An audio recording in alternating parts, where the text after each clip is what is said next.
Hello, friends. This week's devotion is titled Record Time. This Devo is a bit different in that I don't normally address this topic, but I have no doubt that many have noticed a wave of passing patriarchs of the faith that seems rather extraordinary. Some of you have been personally touched by this wave of homegoing as well, because it has extended to husbands and fathers, including my own father's recent passing. I believe one of God's general purposes for this is to make a way for a new wave of leaders to rise and expand in what God is doing in this hour and forward. When patriarchs and matriarchs depart from among us, those closest to them, as well as any role replacements, are able to lead kingdom expansion. Biblically speaking, Moses and Joshua are an example. Joshua's army took their mission way farther than Moses proved capable, but God in his kindness allowed Moses to view the progress from above. God is seating many into positions of authority to make him and their earthly fathers proud. These are legacy carriers, builders of the kingdom, inspired by those who have gone before them, and anointed to pioneer dominion miraculously by God. I myself entail them with the rich mercy and great grace of God that allowed my own earthly father to live 29 years longer than medical experts expected. When they considered his afflictions to be 100% fatal, God made a way for life. I'll never forget the angelic visitation one sweet morning decades ago after I'd cried myself to sleep in prayer.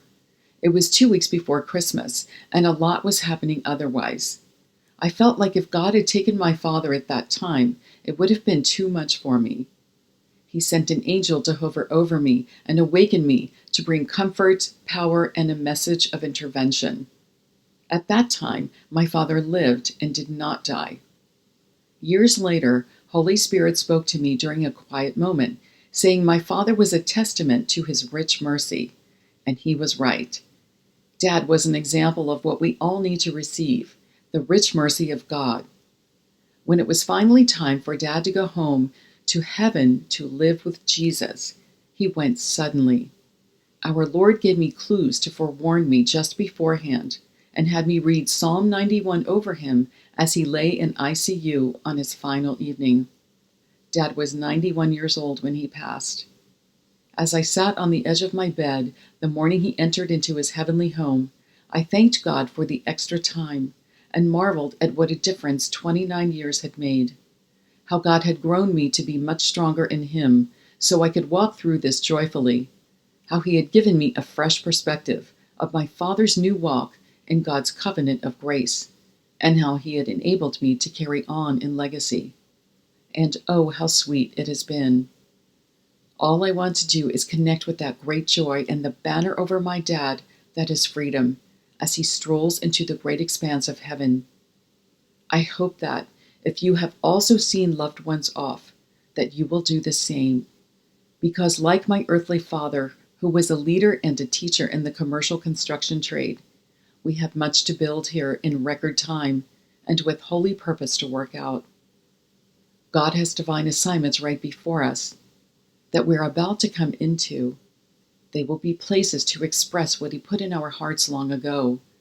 This is an exciting time to work alongside God in his kingdom, and we can do it knowing that our loved ones are watching from above as God extends life here on earth as it is in heaven. Here are some key scriptures to ponder as we lay the past to rest and enter into legacy overdrive. Psalm 91, verses 14 through 16, in the Amplified Classic Version, which say, "Because he has set his love upon me, therefore I will deliver him, I will set him on high, because he knows and understands my name, has a personal knowledge of my mercy, love, and kindness, trusts and relies on me, knowing I will never forsake him. No, never. He shall call upon me, and I will answer him. I will be with him in trouble. I will deliver him and honor him. With long life will I satisfy him and show him my salvation." Job 21, verse 23, also in the Amplified Classic Version, which says, "One dies in his full strength, being wholly at ease and quiet.